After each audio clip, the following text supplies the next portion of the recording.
আপনারা যেহেতু নতুন রাজনৈতিক দল করতে যাচ্ছেন, সেই দলকে নিয়েও তো প্রশ্ন উঠতে পারে অনেক গণমাধ্যমেই।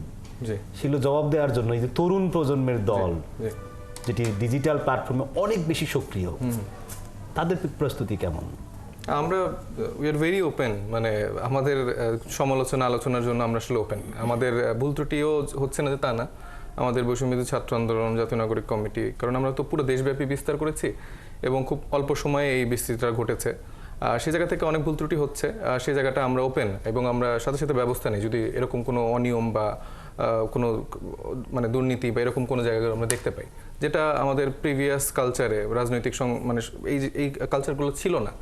এবং বর্তমানে আমরা অন্যান্য যে দলগুলো দেখি, মানে আমরা তো শুধু সংস্কার, আমাদের রাষ্ট্রের সংস্কার বলছি না, আমরা আসলে বলছি যে রাজনৈতিক দলগুলোর সংস্কার হওয়া উচিত।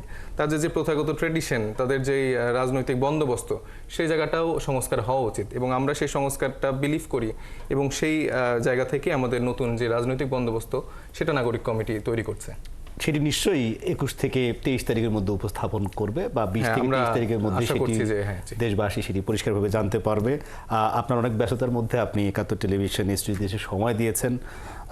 সাইফ মুস্তাফিজ, আপনাকে ধন্যবাদ জানাচ্ছি। কিন্তু শেষ করার আগে অন্তর্বর্তী সরকারের প্রধান উপদেষ্টার সিনিয়র সহকারী প্রেস সচিব ফয়েজ আহমেদ, আপনি খুব সংক্ষেপে যদি বলেন যে 6 মাস, এই 6 মাসের অর্জন, আমরা জানি অনেকগুলো অর্জন আছে, অনেকগুলো চ্যালেঞ্জ আছে।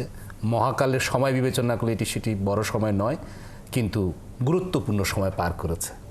এটা সত্য। সামনের চ্যালেঞ্জ, এটা সত্য। সামনের চ্যালেঞ্জ হচ্ছে এই সরকারের কাছে যে চ্যালেঞ্জটা নিয়ে সরকার যাত্রা শুরু করেছিল, সেই চ্যালেঞ্জ এখনও আছে। সেটা হচ্ছে যে এই বিচার কার্যক্রমকে সঠিক উপায়ে এগিয়ে নেওয়া, শহীদদের পূর্ণ মর্যাদা এবং তাদের পুনর্বাসন, আহতদের সুচিকিৎসা এবং পুনর্বাসন, একই সঙ্গে একটি অভূতপূর্ব সুন্দর চমৎকার নির্বাচনের জন্য যে ধরনের সংস্কার করা প্রয়োজন, সেই সংস্কারগুলি করে সেই নির্বাচনটা অনুষ্ঠান করা। সেই নির্বাচন নিশ্চয়ই 2014, 2018, 2024-এর মতো আমরা কলঙ্কজনক নির্বাচন। সাংবাদিক হিসেবে আপনি তখন মাঠে কাজ করে দেখেছেন, এখন দায়িত্বশীল জায়গা থেকে সেই অনুষ্ঠানের নিশ্চয়ই এত রক্তের পর বাংলাদেশের মানুষ এরকম নির্বাচন চায় না। নিশ্চয় জাতীয় নাগরিক কমিটি যেটি রাজনীতি, আমরাও চাই যে আমাদের যে সবার মানে ম্যান্ডেট দ্বারা যে সরকার এসছে তারা আমাদেরকে আশাহত করবে না এবং সুন্দর একটি সুষ্ঠু নির্বাচন আমাদেরকে উপহার দেবে। দর্শক, আমরা 71 মুখোমুখি অনুষ্ঠানে অনেকগুলো বিষয় আমরা আলোচনা করেছি এবং সরকারের অবস্থান জানতে চেয়েছি। জাতীয় নাগরিক কমিটি কবে নাগাদ রাজনৈতিক দল হিসেবে আত্মপ্রকাশ করতে যাচ্ছে সে বিষয়েও আমরা তাদের অবস্থান জানতে পেরেছি।